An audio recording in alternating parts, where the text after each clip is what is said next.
Okay, I'm going to be showing you how to use your mini educator remote collar, how to turn it on, how to turn it off, and what all the buttons mean on the remote. First, to turn on the collar, there's a little red magnet key right there. You want to pair that with the red magnet on the remote. So what you're going to do is you're going to touch the two together. You're going to see a green light. That means it's on, and it'll flash green to let you know that it's still on and fully charged. To turn the remote off, you touch the red magnets together again, and the remote is off. So we'll go ahead and turn this on and set it to the side for now. The remote, how to turn the remote on is you push this light button back here. It has a big L on it. You're going to push and hold it, and your remote is going to be on. The reason it's also the on/off/light button is because if you tap it, your collar will not have a flashlight. If you tap it again, it's a solid flashlight, and if you tap it one more time, the light turns off. To turn the remote off completely, you push this button. You're going to push and hold, and it's going to turn the remote off.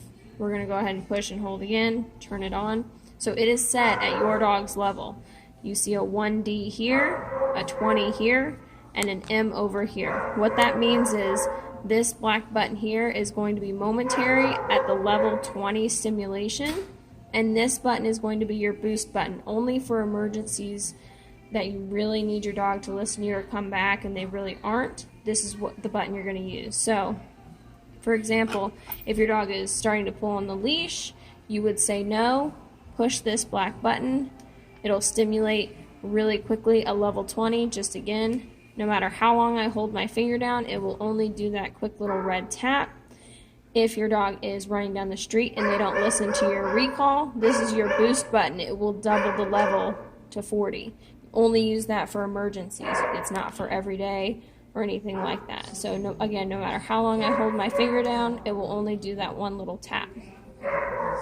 The button over here is vibrate. You can use this as a warning, just a little quick tap, and it will vibrate the collar. If you push and hold it, it will continue to vibrate. There's no momentary setting on this. So just make sure that you correct your dog when needed, and these are the buttons you're going to focus on. The black S, this is only for emergencies, and this is a vibrate warning.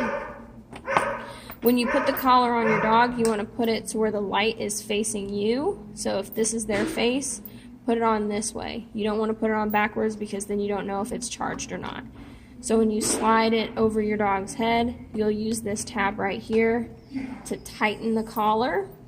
And then what will happen is it will do this number. It'll stretch a little bit, which is great because you can't ever put it too tight because the bungee has a lot of give. To take the collar off, you push up, and then you slide up the bungee, and it'll be loose to get off of your dog.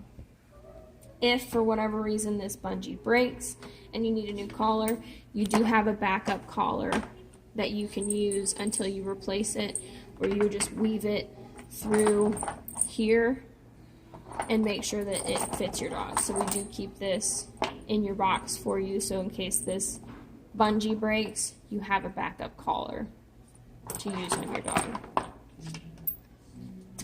And you have a lanyard also to put onto your remote so that if you don't want to have it in your hand, you can have it around your neck and you still have access to it. And if you have, last thing is how to charge it. Underneath here, you'll get a charger in your box.